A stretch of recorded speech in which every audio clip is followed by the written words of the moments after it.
Travels by Broomstick comes to you from South Wales, the land of the dragon. Oh, and sheep. We got lots of sheep. Welcome to all you good people out there in podcast land. So, let's get the broomstick out the garage, and off we go.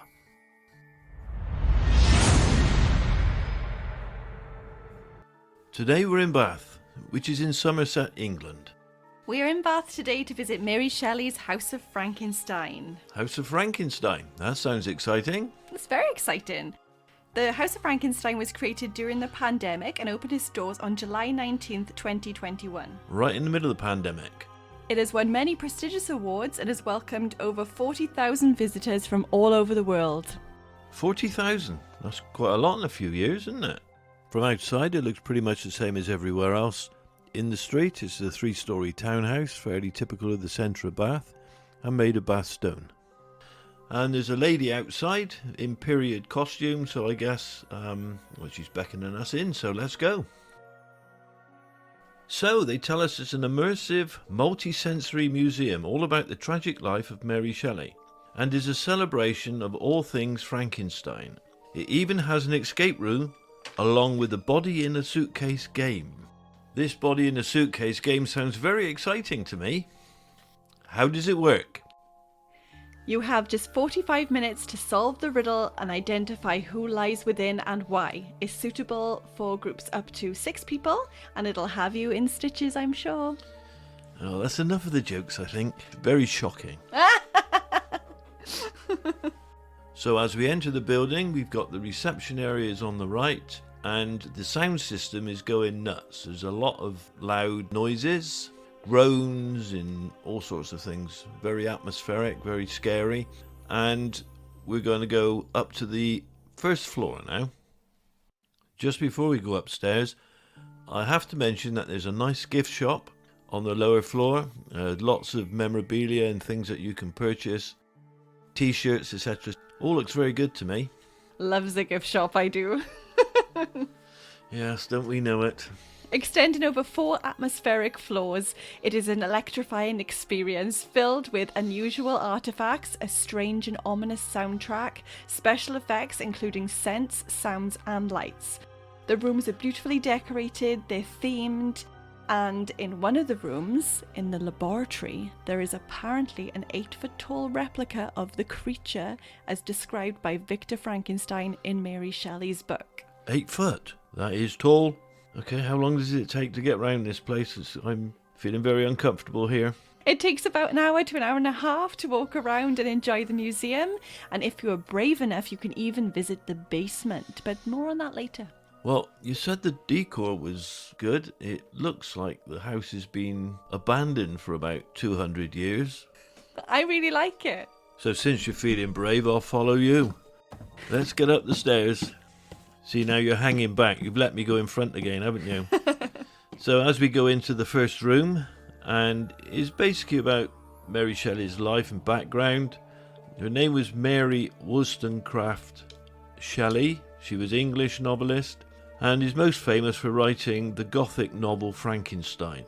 It is considered to be an early example of science fiction. Written in the summer of 1816 and published anonymously in 1818, Frankenstein was an immediate success, thought to be one of the most influential books in literature. My sister actually did it for A-level, and I was so jealous of her because she got to do like this creepy gothic horror, and I was left with Ishiguro's Remains of the Day, which I'm not saying it's a bad book, but it's very boring. Well, I did cider with Rosie. Did you really? I did, yeah. Did you get drunk? I'm not saying anything. So you said she published anonymously. Why did she do that? Because she was a woman and women couldn't get published. Frankenstein was written while Mary Shelley was staying near Lake Geneva in Switzerland with friends, including the infamous poet Lord Byron. It was he who decided that to pass the time during a miserable wet day during the year without a summer, that he would set them all a challenge to write a ghost story. This is when Frankenstein and his creature were born.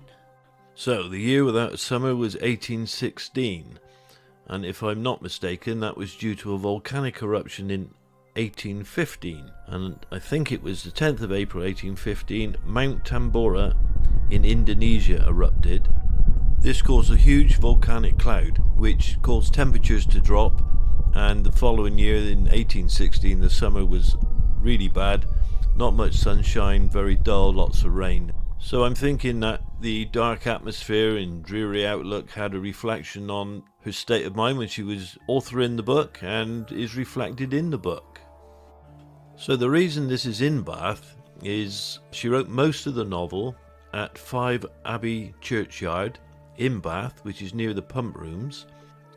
The address we're at is not actually 5 Abbey, but it's not far, and it's close enough as far as I'm concerned.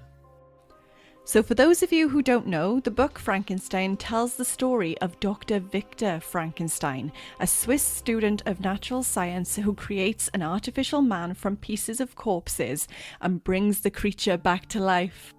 It's alive! Mary Shelley was inspired by the concept of galvanism, which is the idea that scientists could use electricity to stimulate or restart life. It is named after Luigi Galvani, an Italian doctor who was able to make a frog's legs twitch when it was hooked up to an electrical charge. Percy Bysshe Shelley also had a lifelong interest in science, including galvanism, and while at Oxford University, he conducted an experiment where he tried to reanimate a dead cat, but it wasn't successful. Oh. Now, Galvani's nephew, Giovanni Aldini, progressed from frog's legs to attempting to reanimate humans. He used the Murder Act of 1752, which added the punishment of dissection to hanging, and in 1803, Aldini was able to experiment upon a criminal called George Forster, who was guilty of murdering both his wife and child. Onlookers apparently reported that Forster's eye opened, his legs moved, and his right hand was raised and clenched. This sounds so gross. Have you ever had a mad scientist moment when you thought you could use your electricity to reanimate a dead corpse? Yes, mistress. Has it ever reanimated you? Hey, steady. I'm sure you've had a few shocks in your life. Look, this is a family show. So throughout the building, on the stairs and the stairwell and the landings, are a number of posters from Frankenstein films and Frankenstein memorabilia. Did you enjoy looking at those? Yes, I did. I'm a big movie fan, so I absolutely loved all of the posters. I didn't actually realise there were so many Frankenstein movies. Yeah, there was loads and loads I'd never seen. I think my favourite is probably the one with Gene Wilder. Yes, young Frankenstein. I love Gene Wilder in that film. He's really crazy and eccentric. I think he makes the perfect Victor Frankenstein. He does, and I like Marty Feldman, who played basically Igor, I think.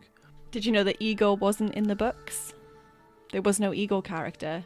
No, I didn't know that. Ah, there you go. You learn something new every day. Yeah, you do. Was the lightning in the book?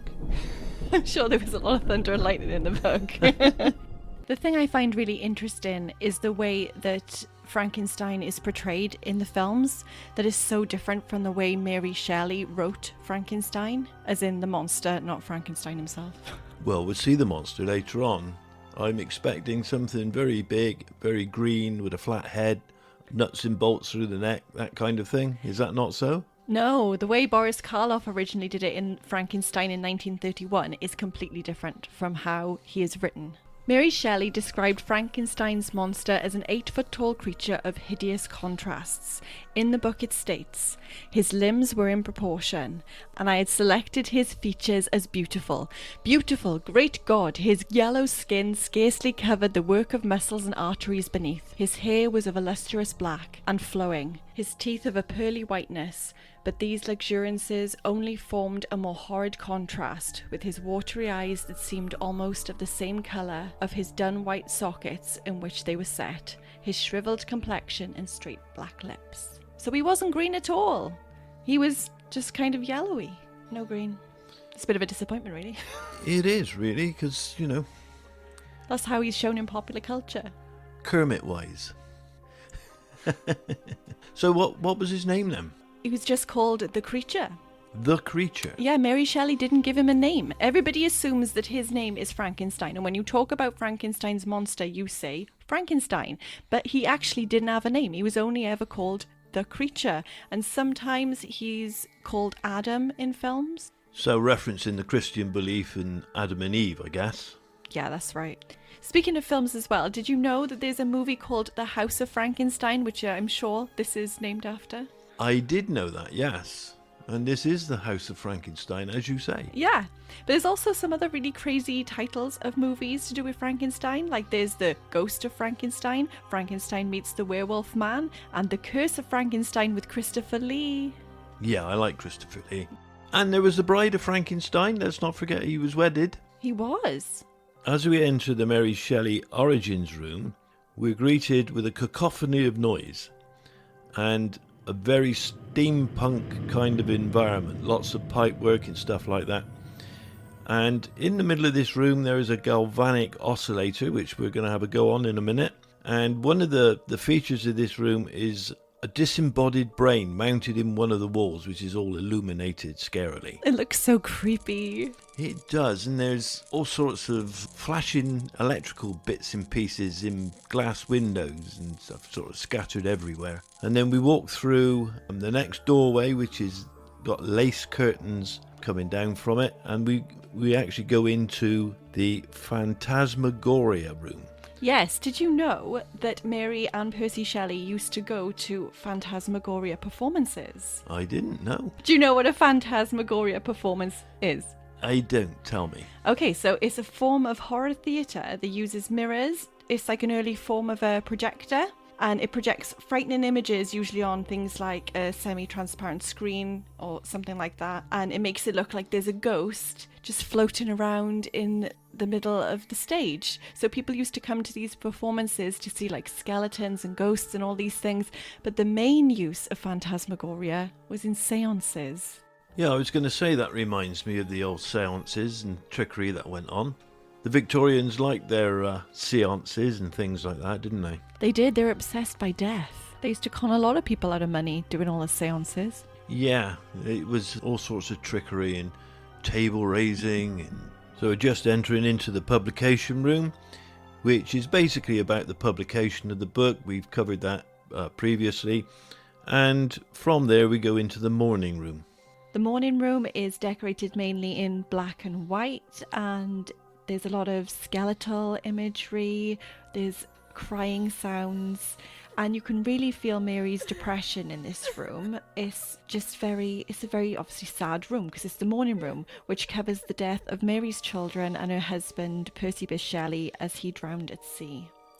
The thing that fascinates me in this room is there is a cradle rocking in the corner, and there's no visible reason for it to rock. It's just sat there rocking. Yeah, it's very ghostly. It's a visual representation of the loss of her children. So as we leave this floor, we pass back through the Mary Shelley Origins room, and we're going to have a go on the galvanic oscillator. Yeah, that should be fun.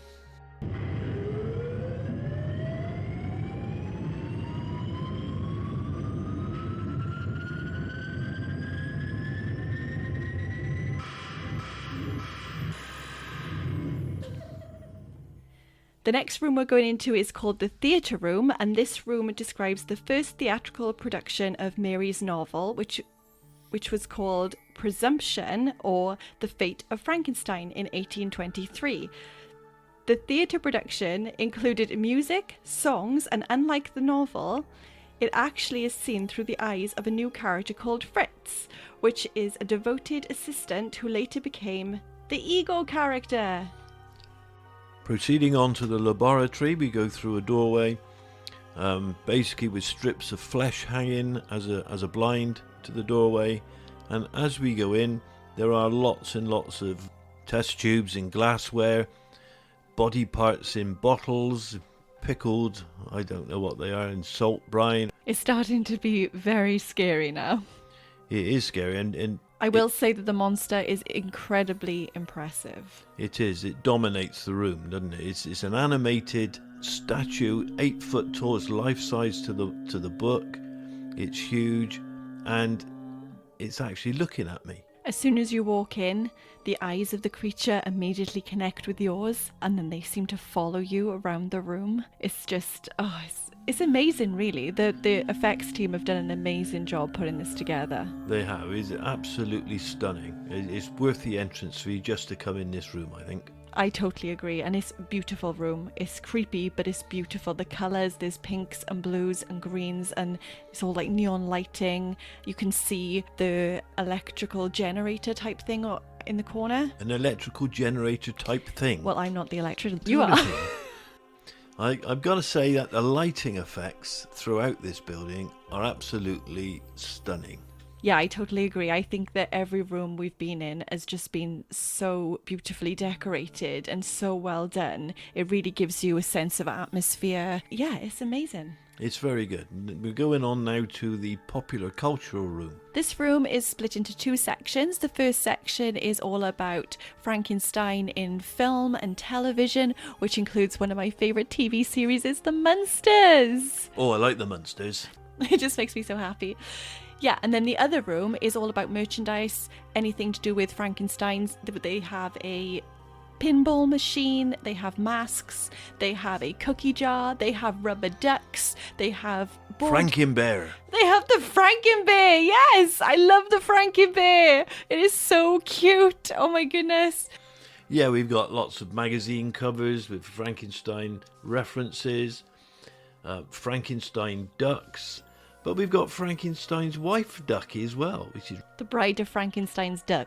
The Bride of Frankenstein's Duck. Yeah, there's lots of books. There's Halloween decorations, there's clothes, accessories, just about anything you can think of that has Frankenstein on it is there. One of the things that really I can't really get my head round is there's a film called Jesse James Meets Frankenstein's Daughter. Now you try and work that out, because I can't. Obviously you've not seen the film. And speaking of movies, this room actually smells like a mixture of popcorn, vanilla, and Play-Doh. And in fact, I read that each room has been given a specific scent to play on your scent memory. It's a fantastic idea. I think it smells amazing in here. I could stay in here all day. Also, can we just take a moment to appreciate my outfit today? I'm literally blending in with this room. The popular culture room is my room. Yeah, you look good with your Frankenstein t-shirt on and the bolts through the head. Very realistic, I might say. Well, thank you very much. Okay, so the last room is the screening room, with cinema-style seating where we can sit down, relax, and enjoy a short presentation of the various Frankenstein movie clips. And then it's on to the basement. Is there popcorn?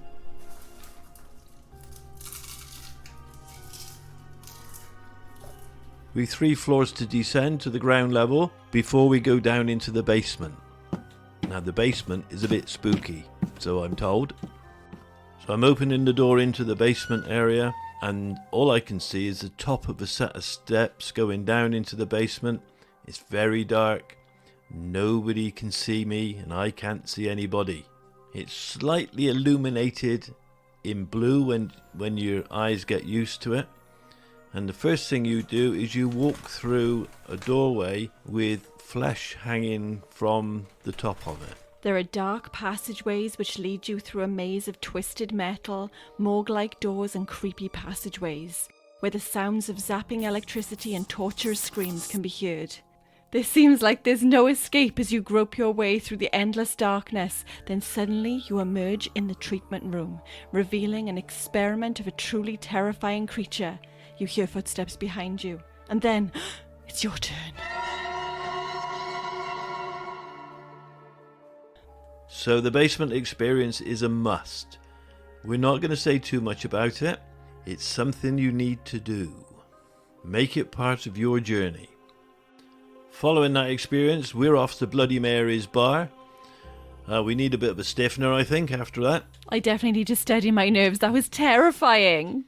It's good though, wasn't it? Yeah, I really enjoyed it. I was laughing, I was screaming, I was cursing. It was an amazing experience. The whole Mary Shelley's House of Frankenstein has been an amazing time. I've thoroughly enjoyed myself. I've learned so much. I just feel, it's been amazing. I love it. Yeah, it's been a great day. Thank you very much. So before we leave, we better head to the gift shop. That sounds expensive. No, it's really good. So we bought the official guide from Mary Shelley's House of Frankenstein. Yeah, and it's really good as well. I've got a limited edition Frankenbear. He's coming home with us. He's alive. Cuddly. He's so cute. And I Frankenstein on DVD, which is a 2014 film starring Aaron Eckhart and Bill Nighy. His name is Adam in that.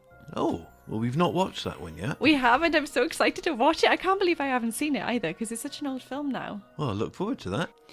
So lastly, I'd like to say a big thank you to the friendly and attentive staff of Mary Shelley's House of Frankenstein. And I'd also like to mention Millennium FX Limited, who designed the prosthetics and animatronics for the creature that was in the laboratory. So, what was your favourite room in Mary Shelley's House of Frankenstein? The laboratory, without a doubt. Because of the creature? The creature was fabulous. That was definitely the main event, wasn't it? Yeah, it's absolutely stunning. I loved it. And how many brooms would you rate it out of 5? Well, at the risk of peaking too soon, I think a 5. Ooh, 5 out of 5 brooms already. Yep. It was a really good experience. It was the best day we've had a long time. Yeah, I agree. And my last question is, what have you learned from this experience? Well, a number of things. I thought Frankenstein was green, and it turns out he wasn't. And I thought he had a bolt through his neck, and it turns out he didn't. Other than that, I found out about a volcanic eruption. So lots of things, really. Oh, it sounds really good. It sounds like you've learned a lot. Well, more than usual, anyway. Has it inspired you to watch more Frankenstein movies? Yeah, I can't wait to get home and watch I, Frankenstein.